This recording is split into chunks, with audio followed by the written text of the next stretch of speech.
listeners and viewers. Welcome back to our SummerSlam 1991 review show. This is the second part. If you haven't already seen the first part, check out Spotify and YouTube for the show. Without further ado, let's get back to the review. And that leads us on to the next match, which is another tag team match, this time between the Legion of Doom, who are up against the Nasty Boys, who are our current WWF the Nasty champion. Boys. You know what I think of the Nasty Boys, but they're taking on the LOD, the Legion of Doom, the figures that you wanted back in the There day. you go. I don't know if everyone can see them here. I think they're in the vision now, but worked hard to get the Legion of Doom back in. I think you should pick those Nasty Boys ones back up so everybody can see them again by the end of the show. They deserve. They might come back in a future episode. A high place on your shelf. Lying face down as they should be. But you know what? I don't actually remember you having the Nasty Boys ones for whatever reason. I remember the Legion of Doom ones, but to be honest, as we discussed, I've been looking for old wrestling figures and I found a whole bunch, and I can't even recognize half of the ones I've got here. And then I couldn't find ones that I thought I did have, so it's a bit of a mystery. But yeah, the Nasty Boys, certainly I didn't buy them. I think somebody must have brought them over and they stayed there, because I certainly wouldn't spend my hard-earned or my father's hard-earned money at the time on those two jabronis. So remind me, Fash, this was a no disqualification match? It was a huge match, but it was weird. It wasn't really worked out like one. Yeah, they were mostly in the ring doing their stuff, but there was no real rules to it other than obviously having a pin or a submission in the ring. The match itself was typical of what you would expect. I thought Legion of Doom sold a little bit more than they would normally do if they were maybe working in the WCW, but it was all right for what it was. I don't mind both the tag teams, so I enjoyed it. Yeah, I think I expected it to be a little bit better just because it was no DQ, and it was weird because, as you say, that was the stipulation, but then the referee was making them tag, so they weren't really doing Texas Tornado type rules here. But as I say, it ends with some kind of no DQ angle within it, as I think Hawk grabs Jimmy Hart's helmet and he hits both Nasty Boys with it, and then they do the Doomsday Device on Sags, pin them, and they are the new WWF Tag Team Champions now. But this is significant. I mean, the match was what it was. The pop is huge, but actually the LOD make history here because they become the first tag team to be WCW, AWA, and WWF Tag Team Champions. And given the AWA would come to an end in 91, they are the first and last team to achieve that. So it was a big night for them. And the crowd was so into the LOD at this point. Yeah, they were very, very over and would be for the rest of the year as well. Talking about a guy who wasn't really over was Greg the Hammer Valentine. We should be respectful of the Hammer, who has had a tremendous career in wrestling over. But yeah, I've got to say, he had zero charisma. Every time he walked out with that sour-looking face, I don't think he ever did a promo, or not one that I remember. And his work in the ring wasn't exactly memorable. But this is a guy who was actually really popular or really successful in the early 80s, late 70s. And with tagging with Ric Flair, having a big feud with Ric Flair later on as well. So he's due his respect, but maybe over this EDA, we were more interested in others. I think for us, yeah. And he's a babyface here, which is a little bit weird. So as a heel, works better as a heel. I think, now he was not really in a prominent position. And, his role in this match where he's taking on IRS, who's a newcomer.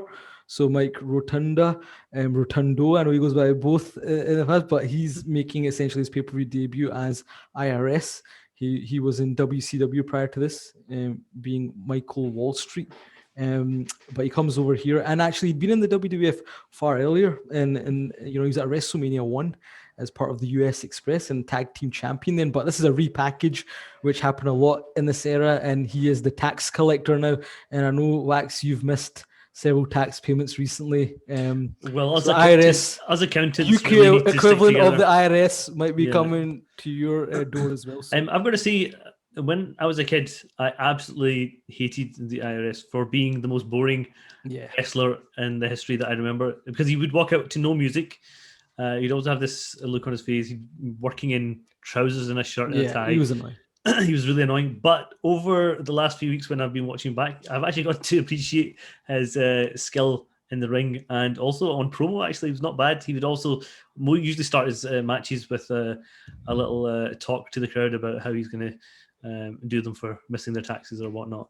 Yeah, it was quite a good thing. hilarious. But as you say, this was probably, when we think about it, maybe one of the first occupation-based gimmicks. So by the time we hit 94, 95, We'd seen them all. wrestling, everyone's going to have an occupation. IRS is a bit of a trailblazer here, not for good reasons. But yeah, I think at this point, we didn't care about either of these guys. You appreciate them after, but it was what it was. This match was more about showcasing IRS as the new. And they actually protected IRS for quite some time. I think they maybe thought that he would be in for a big run at the top, but so they didn't make him lose on TV for quite a while. Yeah, From what I remember, so he was someone that they thought maybe could do something. I think eventually just got lost in the fold. yeah, he has his moments in the coming years, and we'll cover them. And I'm actually surprised to not see his figure. That's one of the ones I couldn't find. So it's interestingly, for today's show, the figures that I was actually seeking, I didn't find. So the likes of British Bulldog, Texas Tornado, Ricky Steamboat, the Dragon figure which you loved, IRS. These are the ones I can't locate, so I don't know where they are. But yeah, I was able to find some alternatives to give some visual aids to the audience. But yeah, it's a shame I don't have that one, but I will look for it. But in the end, the match was really nothing to write home about. But and to be honest, it was placed as a semi-main event slot, but it made sense because you'd had the euphoria of the LOD winning the tag team titles. We're going to get our main event and then the wedding segment. So actually placing it here gives the audience a chance to just catch their breath. Main event, which is coming Which was a match made in hell. Some would say that we're a match made in hell as well, Wax. But this was our main event. Yeah, and it's odd that you would have a handicap match. There's zero reason for this to be a handicap match.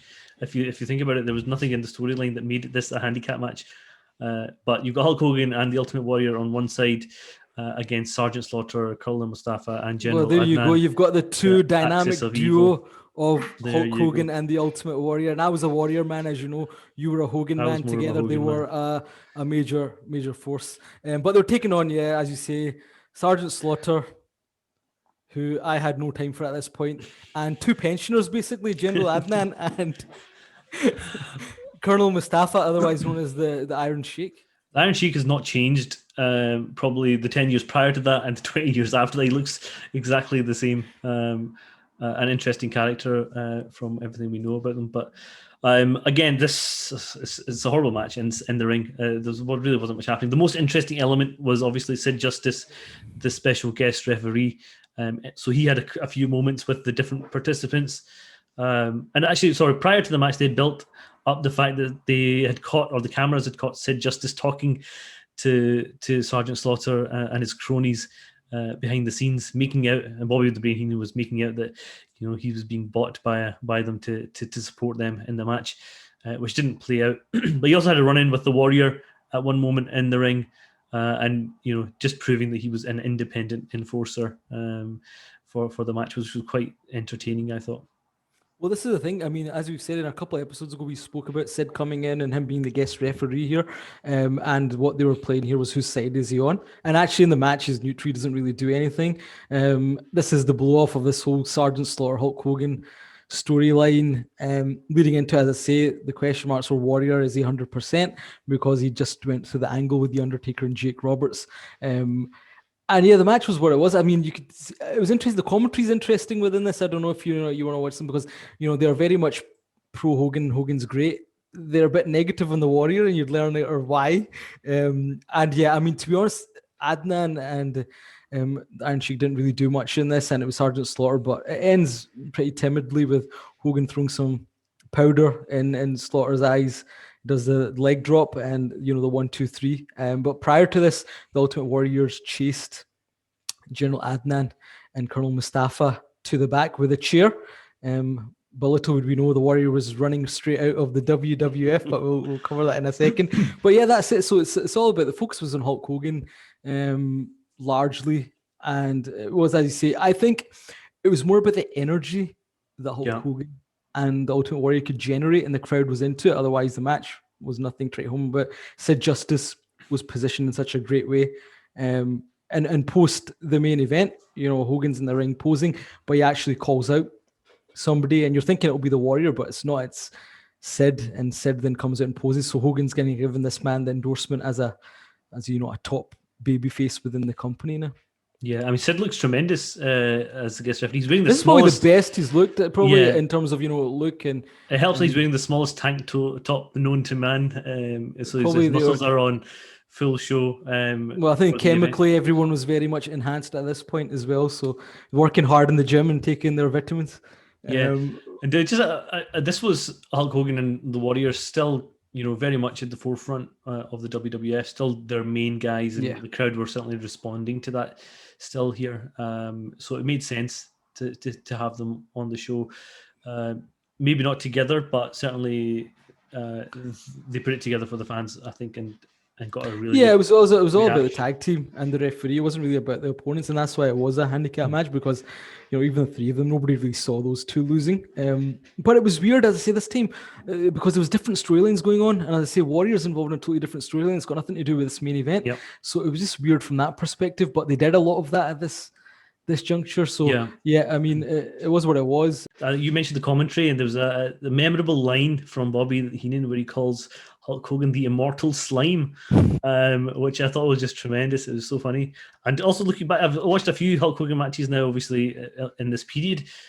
He works like a heel sometimes. He's raking people's eyes, he's raking their backs, and he was cheating to win, which is not really the Hulk Hogan. Well, you made a good point, and let me point you into the future. I think, I may be proven wrong, but I don't think Hogan has a clean win moving forward here. So he throws powder in Slaughter's eyes here, right? He's then going to lose to The Undertaker. He's going to throw something in The Undertaker's eyes, ashes. And then, he's going to be a bit of a whiner at the Royal Rumble.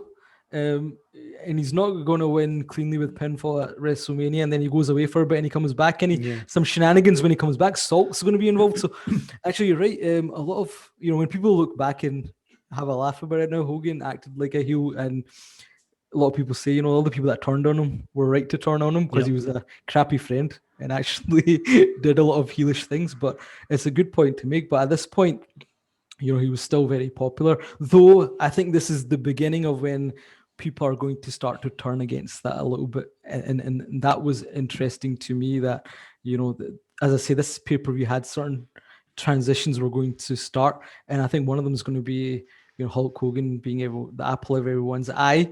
I know you're going to do a special one day on the steroid trial, and just leading into this event, Hulk Hogan was on the Arsenio Hall show where he makes a few comments about steroid use and doesn't tell the truth, and I think that's going to start to feed into his image as well. But this was a big kind of moment for him at this point at SummerSlam, where he is the all-conquering hero. Yep, and this leads. The most interesting thing about this match is actually not what happens in the ring, but what happens directly after, which obviously we don't see as the viewer. But Flash, it's a seminal moment in the Warriors' career. Yeah, so the Ultimate Warrior, as I said, he runs to the back, and Vince McMahon is waiting for him with a suspension letter. So long story short, and we will cover the Warrior and his escapades in more detail in other episodes, but leading into this event, the Ultimate Warrior felt that he should be paid more. He should be paid in line with Hulk Hogan, given they were the top two baby faces. The understanding is that he wanted a certain payoff for WrestleMania 7, and he wanted his pay to be equal to Hulk Hogan's and a lighter schedule as well. And that allegedly he'd threatened to no-show house show events and SummerSlam. So leading into this, Vince McMahon agrees to the Warriors' demands, and the event happens. But as the match ends in the back, he then hits him with a 90-day suspension, and there's some further back and forth. And actually, interestingly, you can go online and see the letters that the two exchanged, and it's quite interesting.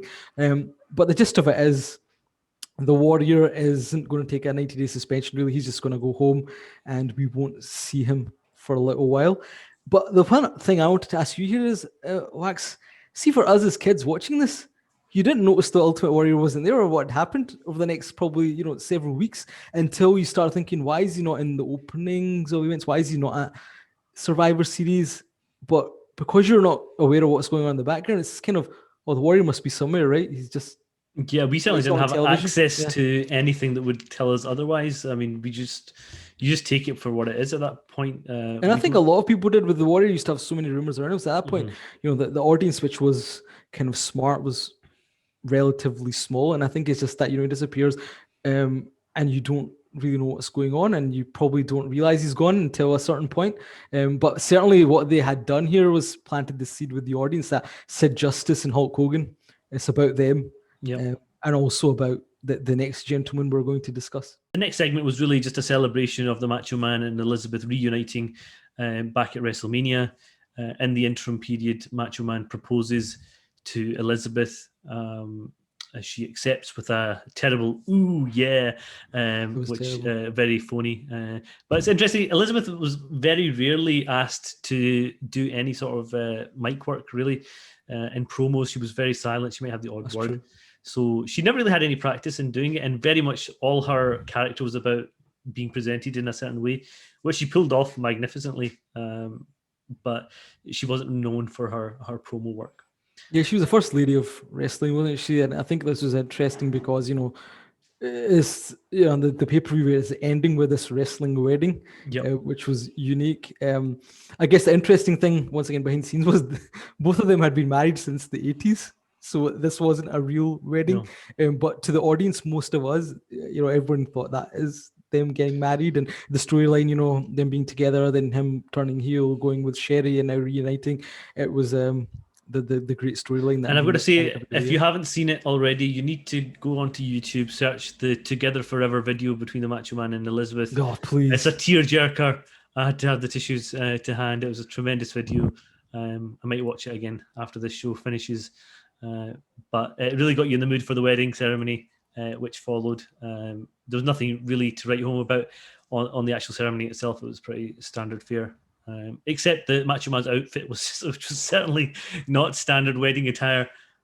Fash, we might get you to put that on for your one.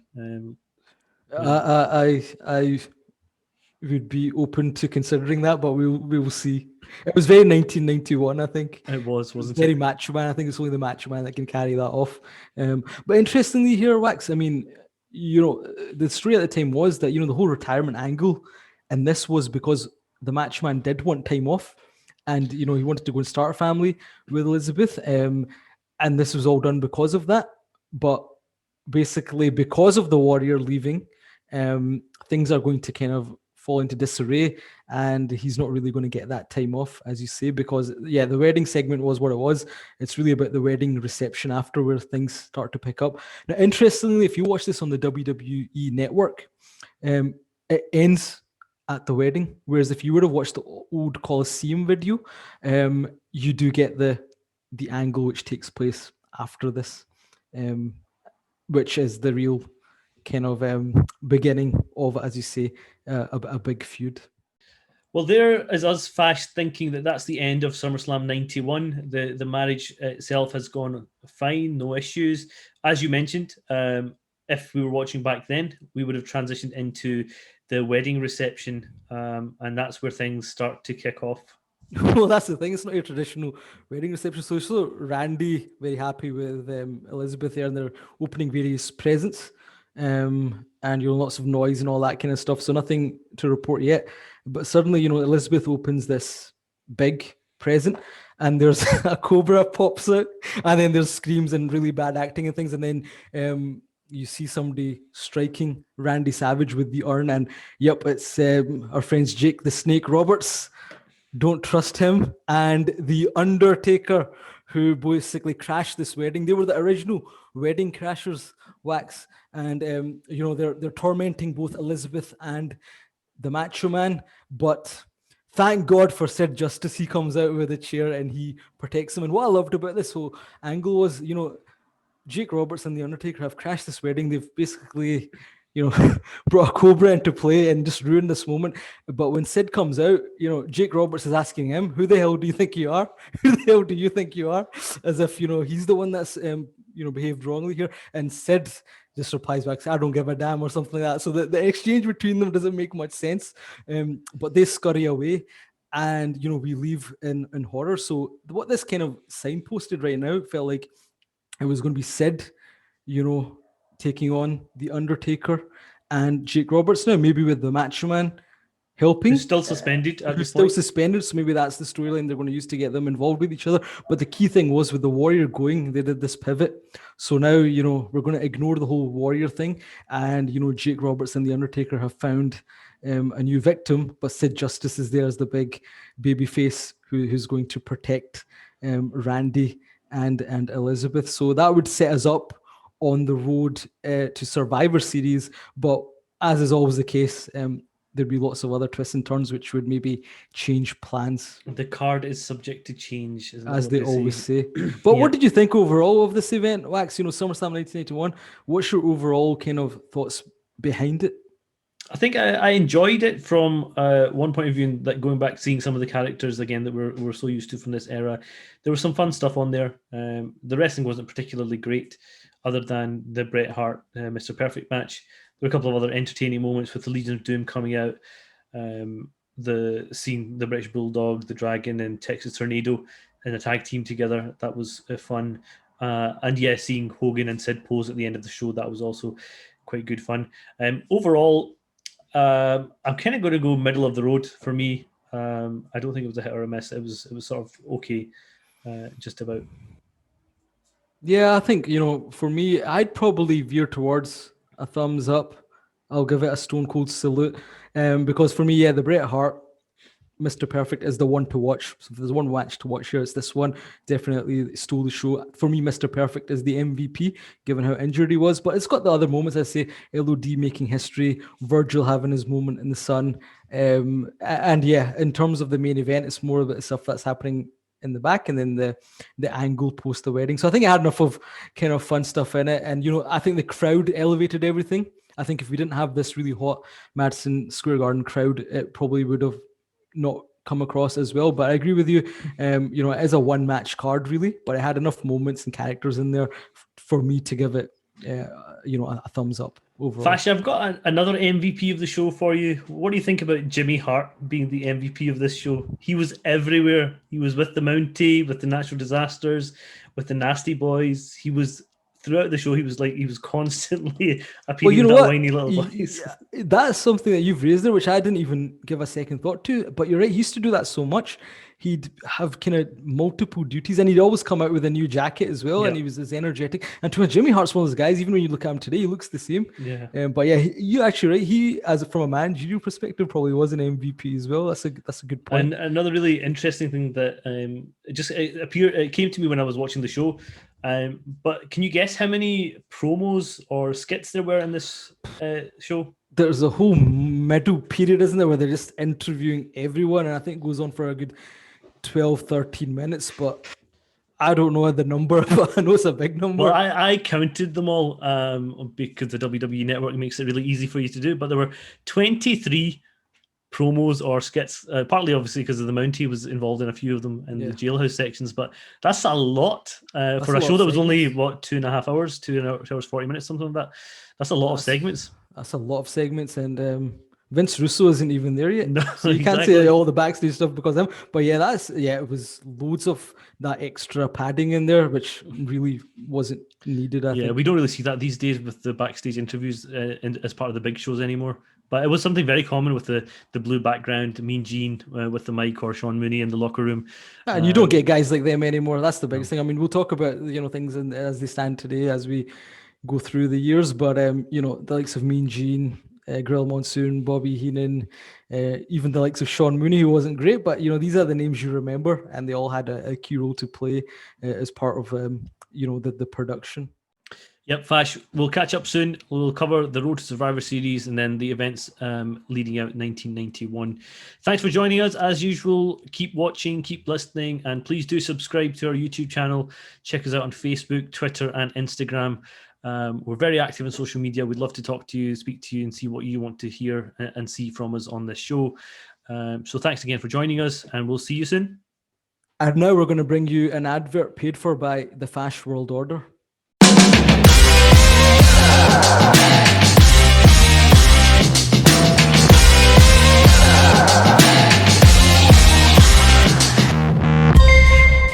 Wax, you're not in my league, son. You're not the brain. You're insane Hussein for challenging the man who runs the World Podcasting Federation. The man is the champion and will remain the champion until he feels that they're retiring. So you need to understand, you don't want to clash with me. And if you did, the game would play simple. Two men walk in, one man survives, and that man is me. So you think about that.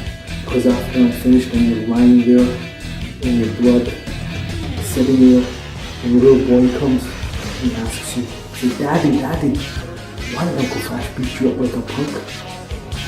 You look at him straight in the eyes, with a tear in your eye, saying, son, because I am a punk, and I always will be. So just think about that fake wax. That's not what you want. So join the Flash World Order, be a soldier in my crew, because there's only one man that runs the show here.